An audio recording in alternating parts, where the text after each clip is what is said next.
Hello friend, नमस्कार। आप सभी लोगों का स्वागत है सोम अकेडमी यूट्यूब चैनल पर। दोस्तों, बीएड काउंसलिंग 19 नवंबर 2020 से आपकी प्रारंभ होने वाली है और काउंसलिंग के लिए आपका जब रजिस्ट्रेशन होगा तो उसमें कुछ मुख्य दस्तावेज़ों की आवश्यकता होगी। तो ये कौन कौन से दस्तावेज हैं और कैसे आपको इनको जो है स्कैन कराना है, कौन सी आपकी जो मुख्य दस्तावेज ज़्यादा महत्वपूर्ण है, क्या क्या आपको सावधानियां बरतनी हैं और आपके जो दस्तावेज हैं जैसे आय प्रमाण पत्र, जाति प्रमाण पत्र, निवास प्रमाण पत्र आदि किस तिथि तक के बने हुए होने चाहिए, अर्थात कितने पुराने होने चाहिए। तो वीडियो को जो है ध्यान से देखें और देखने के बाद शेयर ज़रूर करें ताकि आप जैसे सभी मित्रों का जो है अच्छे तरीके से ये रजिस्ट्रेशन हो सके और उनके सफल भविष्य के लिए हम आगे के लिए उनको प्रोग्रेस कर सकें। तो यहाँ से सबसे पहले बात करते हैं कि आपका जो 19 नवंबर से काउंसलिंग शुरू होगी उसमें आपको जो है रजिस्ट्रेशन करना होगा। आप सभी समझ सकते हैं कि 4 चरण में आपकी जो है काउंसलिंग यहाँ पर रखी गई है और इसमें क्या है 5000 रैंक तक के जो स्टूडेंट्स हैं उनको यहाँ पर बुलाया जाएगा जिनकी जनरल रैंक 5000 है और इनके लिए 19 तारीख से रजिस्ट्रेशन शुरू होंगे और 19 से ये 26 तारीख तक इसकी प्रक्रिया चलेगी, सीट अलॉटमेंट से लेकर के आपके एडमिशन की प्रोसेस तक। तो ये प्रक्रिया 19 तारीख से शुरू हो जाएगी। दूसरा जो चरण शुरू होगा ये देखिएगा, यहाँ से 5000 से अधिक रैंक वाले और आपके 1,40,000 तक रैंक वाले यहाँ पर चलेंगे। तो 1,40,000 तक रैंक वाले जो कैंडिडेट्स हैं उनके लिए जो है 24 तारीख से रजिस्ट्रेशन शुरू हो जाएंगे। तो यहाँ पर आप समझ सकते हैं उसके बाद 1,40,000 से ऊपर के जो भी स्टूडेंट्स हैं वो यहाँ पर प्रतिभाग करेंगे और इनको ऐसा नहीं है कि आपने यदि 5000 वाले रैंक तक जो है पहले दिन एडमिशन के लिए रजिस्ट्रेशन नहीं किया तो आप जो है 2, 4, 10 दिन बाद जब आपका दोबारा से रजिस्ट्रेशन शुरू होगी तो उसमें प्रतिभाग कर सकें। जो छूट गया वो छूट गया, जो आगे की रैंक वाले हैं वो इसमें केवल प्रतिभाग कर सकते हैं। 1,40,000 से आगे के जितने भी स्टूडेंट्स हैं वो तीसरे चरण में होंगे और यहाँ पर जो अंतिम चरण है वो देखिएगा 2,40,000 से ऊपर के अभ्यर्थियों के लिए है। तो इस तरीके से 4 चरण है। अपनों रैंक के अनुसार आपको जो है अपनी जो है काउंसलिंग और उसके लिए आपका रजिस्ट्रेशन है डेट का ध्यान रखना चाहिए। तो यहाँ पर एक महत्वपूर्ण बात और है, जिन लोगों की रैंक जो है 5000 के अंतर्गत आती है उनका जो है गवर्नमेंट या एडेड कॉलेज में बड़ी आसानी से हो जाएगा। तो ज़्यादा से ज़्यादा गवर्नमेंट या एडेड कॉलेज अपनी चॉइस में आप लोग फिल कीजिएगा तो आपका हो जाएगा। दूसरी बात जो है यहाँ पर 5000 से 1,40,000 तक के जो स्टूडेंट्स हैं जब आपका दूसरा चरण काउंसलिंग का शुरू होगा तो इसमें क्या होगा कि आपको जो है यहाँ पर प्रतिभाग करना है और यहाँ से 5000 से जो आपकी 5000 से अधिक रैंक वाले हैं उनके लिए मैं जानकारी दे दूं कि 5000 से 15,000 तक रैंक वाले जो भी कैंडिडेट्स SC या ST के हैं उनका एडमिशन हो जाएगा। OBC का जो एडमिशन है वो 5000 से अगर आपकी अधिक है और 8000 तक है तो आपका एडमिशन हो सकता है और OBC कैंडिडेट्स का हो सकता है। जनरल के लिए मैं यही कहना चाहूँगा कि आपकी रैंक जो है 5 से 7,000 तक है तो आपका हो जाएगा। उसके बाद जो आपकी जो ये प्रोसेस बनती है आगे की काउंसलिंग की, या तो आपकी कॉलेज हो कोई मनपसंद का हो, आपने जानकारी जहाँ से कलेक्ट की हुई हो, अच्छा कॉलेज हो जैसे कि आपको जानकारी होगी। दूसरी बात आती है कि कुछ कॉलेजेस ऐसे होते हैं जहाँ पर जो है फीस कम लगती है। वो कॉलेजेस ऐसे होते हैं थोड़ा उनकी जो कैटेगरी होती है वो लो होती है, अर्थात उनमें जो है एडमिशन की प्रोसेस भी अच्छी रहती है क्योंकि वहाँ पर विद्यार्थी ज़्यादा पसंद करते हैं। एक तो उसकी सुविधा ये रहती है कि आपको रेगुलर नहीं जाना पड़ता है, रेगुलर क्लासेज नहीं चलती हैं। यदि आपको रेगुलर क्लासेज देनी है तो आप दे सकते हैं, जिसे नहीं देनी है तो कोई दिक्कत नहीं है। आपको जो है इन्फॉर्म किया जाता है हर विशेष सुविधा के लिए, जैसे आपका एग्जाम्स हुआ या आपका जो प्रैक्टिकल हुआ या कोई विशेष आपको जो है फंक्शन है उसकी जानकारी आपको ये मुहैया कराए जाते हैं।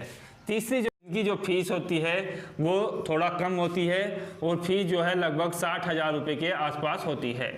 तो जिन अभ्यर्थियों को ऐसे कॉलेज की आवश्यकता है वो भी चौधरी चरण सिंह यूनिवर्सिटी मेरठ के यहाँ, तो आप जो है कमेंट्स बॉक्स में नंबर दे सकते हैं। साथ ही आपको जो है डिटेल प्रोवाइड कर दी जाएगी। जीरो फीस पर एडमिशन के अभ्यर्थी जो भी हैं, जो भी जीरो फीस पर एडमिशन लेना चाहते हैं, उन लोगों के लिए मैं बता दूं कि इसमें केवल 2 ही कैटेगरी के एडमिशन होते थे, एससी और एसटी के। लेकिन इस बार जो है सरकार ने ये कैंसिल कर दिए गए हैं। लेकिन फिर भी कुछ कॉलेज ऐसे हैं जो राजी हैं जीरो फीस पर एडमिशन देने के लिए। तो जिन अभ्यर्थी एससी और एसटी के हैं वो भी कमेंट्स कर सकते हैं। नेक्स्ट बात करते हैं आपके जो महत्वपूर्ण डॉक्यूमेंट्स हैं, उसमें सबसे पहले लेते हैं आपकी बैंक डिटेल की जानकारी। तो बैंक डिटेल में जैसा कि आपको जानकारी दे दूं कि ये जो आपकी बैंक डिटेल है ये आपकी स्वयं की होनी चाहिए। यदि आपका बैंक अकाउंट नहीं है तो आप जो है अपने जो फादर वगैरह है या अभिभावक जो भी आपके हैं या बड़े भाई, तो उनका आप जो है अकाउंट डिटेल दे सकते हैं, या फिर आपको अपनी अकाउंट डिटेल है आपके पास तो ज़्यादा बेहतर रहेगी।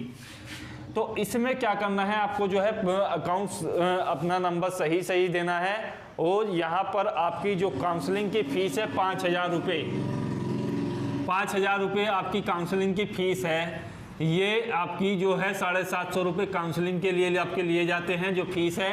बाकी 5,000 जो है ये आपके जो है सिक्योरिटी के तौर पर जमा किए जाते हैं। तो सिक्योरिटी के तौर पर इसलिए जमा किए जाते हैं, जैसे आपकी काउंसलिंग जमा होगी, आपकी फ़ीस जमा होगी, उसके बाद आपके 5,000 रुपये जमा होंगे। और जो भी चॉइस आप लोग करते हो कॉलेज की, यदि आपको कॉलेज वो मिल जाता है तो आपकी जो कॉलेज फ़ीस है उसमें 5,000 रुपये जुड़ जाते हैं।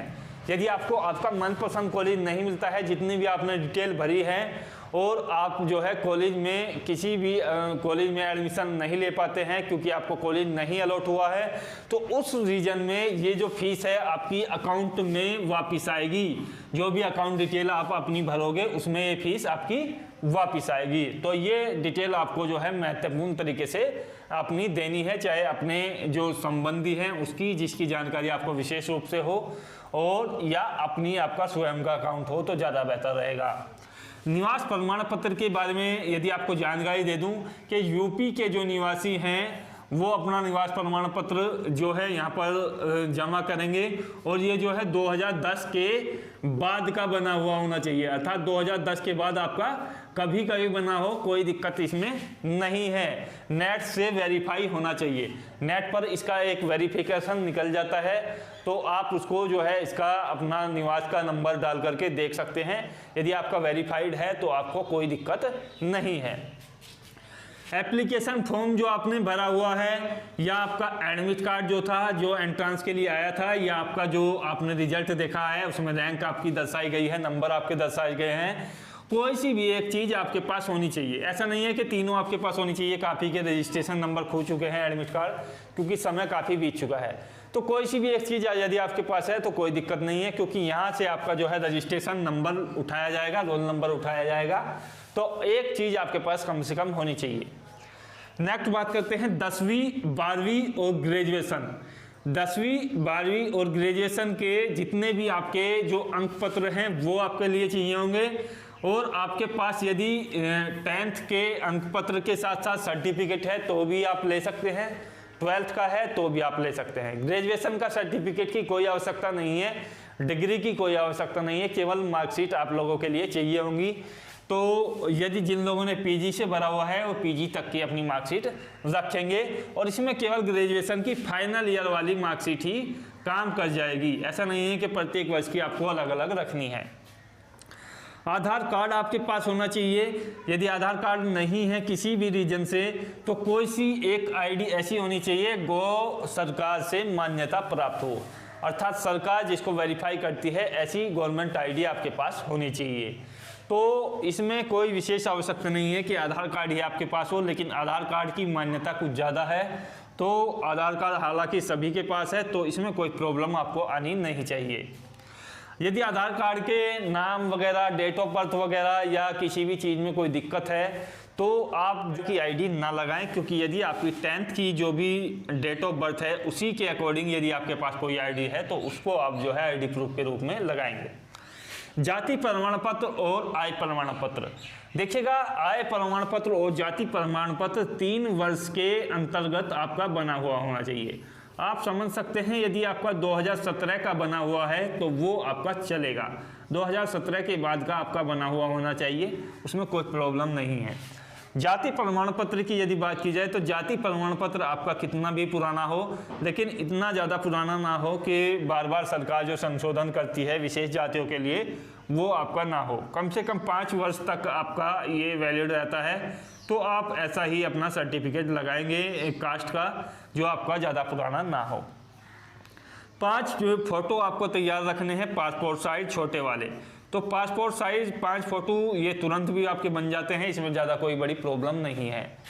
ये जो दस्तावेज हैं जैसे आपका टीसी है, चरित्र प्रमाण पत्र है, या आपका जो अन्य प्रमाण पत्र बनते हैं जैसे माइग्रेशन सर्टिफिकेट बनता है, तो इसकी आवश्यकता अभी फ़िलहाल की कंडीशन में नहीं है काउंसलिंग में, या आपको एडमिशन के टाइम पे चाहिए होंगे। इसके लिए मैं आपको नेक्स्ट वीडियो में बता दूंगा कि कौन से डॉक्यूमेंट्स कितने पुराने किस प्रारूप में होने चाहिए। आशा करता हूँ वीडियो बेहतर लगा होगा। तो जानकारी सटीक पाने के लिए चैनल को सब्सक्राइब कीजिएगा। मिलते हैं अगले वीडियो में। जय हिंद, धन्यवाद, जय भारत।